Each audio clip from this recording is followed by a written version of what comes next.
enough to live in their full power, to live our best and most free lives. We campaigned for livable incomes for all this year because we know there are hundreds of thousands of people in Aotearoa who need it. There are just under 370,000 people receiving a main benefit from work and income. This number doesn't include those of our families who are working and still not getting enough to make ends meet. Our people, children and families are not responsible for the poverty crisis and yet are treated as if they are.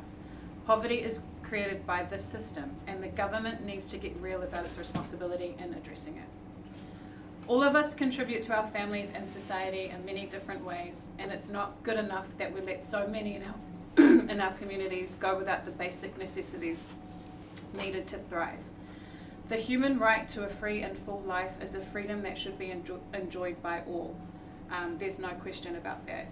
People shouldn't be made to pay for what is their birthright. We need the government to do something, and we need them to do it now in addressing what we know is urgent. So yes, thank you.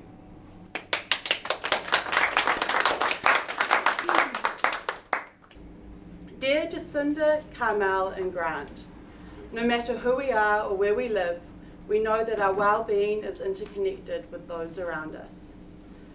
When everyone has what they need to look after themselves and fully participate in their communities, we all flourish. We all want every child in Aotearoa to experience a thriving and happy childhood. But right now, hundreds of thousands of children are constrained by poverty despite parents' best efforts. We've had a long period of low wages and high living costs. For decades, governments have underinvested in key public services that build well-being in our communities, like public housing and income support.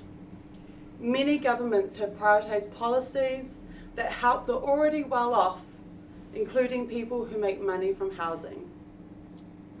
As a result, too many parents are under-resourced, overstressed, and unable to give their children real opportunities to thrive. Now, due to the ongoing COVID-19 economic fallout, more families are being pushed into poverty.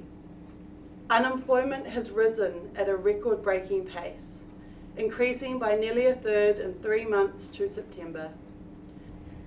Food banks and youth homelessness services are reporting huge increases in demand.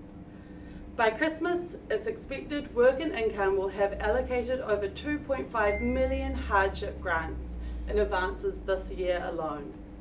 The situation is urgent. As a new government, you can release the growing constraints on individuals, families and children.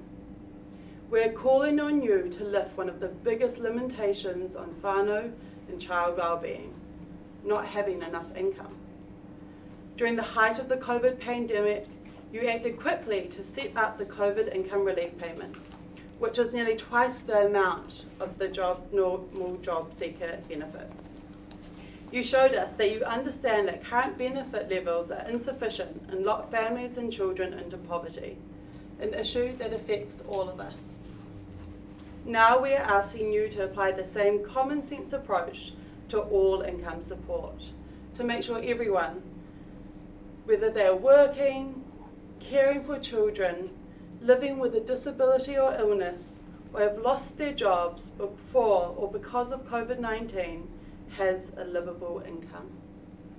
Doing so will help achieve your vision of making Aotearoa the best place to be a child. Before the election, the Labour Party has consistently said there is more work to be done to lift families out of poverty. You now have the mandate and opportunity to do so. Please increase income support before Christmas. Signed, 54 NGOs from across Aotearoa.